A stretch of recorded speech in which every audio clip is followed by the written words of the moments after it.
বন্ধুরা, আজকের ভিডিও হলো অতিরিক্ত ঠান্ডা লেগে যাওয়ার কারণ কি।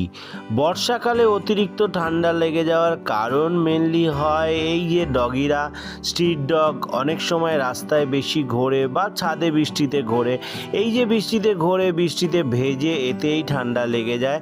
এটা আপনাদেরকে কিন্তু এক্সট্রা কেয়ার করতে হবে। যারা বাড়িতে ডগি রেখেছেন এরকমভাবে, তারা অবশ্যই টয়লেট পটি করতে যাবে। ডগি যেহেতু অভ্যাস করানো আছে, আর অভ্যাস হওয়ার পরে আপনাদের এই বর্ষার সময়টা একটু নজরে রাখতে হবে, কেননা এদের প্রচুর পরিমাণে ঠান্ডা লেগে যায়, বমি হয়, পটি হয়। আর অবশ্যই আপনারা ভ্যাকসিন কিন্তু করিয়ে রাখবেন ডগিদের কিন্তু ভ্যাকসিন না করিয়ে রাখলে ভাইরাস অ্যাটাক হবে।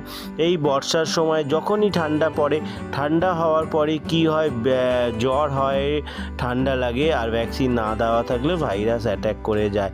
সেই জন্য আপনাদেরকে রিকোয়েস্ট করব, ভ্যাকসিনটা আগে করিয়ে রাখুন আপনার বাড়ির ডগিকে।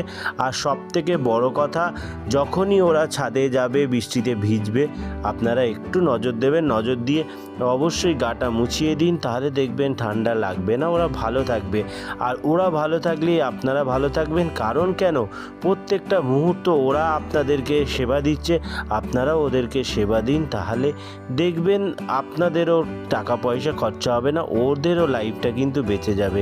যাই হোক, এর হয়ে গেল স্যালাইন ইঞ্জেকশন, অনেক ভালো আছে, ওকে ছেড়ে দেওয়া হচ্ছে। আর আপনাদেরও বলবো, আমার এই ভিডিও দেখার জন্য অবশ্যই সাবস্ক্রাইব করে নিন, নোটিফিকেশন বেলটাকে অল করে রাখুন, আর আশীর্বাদ করুন, কমেন্ট করুন। সবাই ভালো থাকবেন, সুস্থ থাকবেন।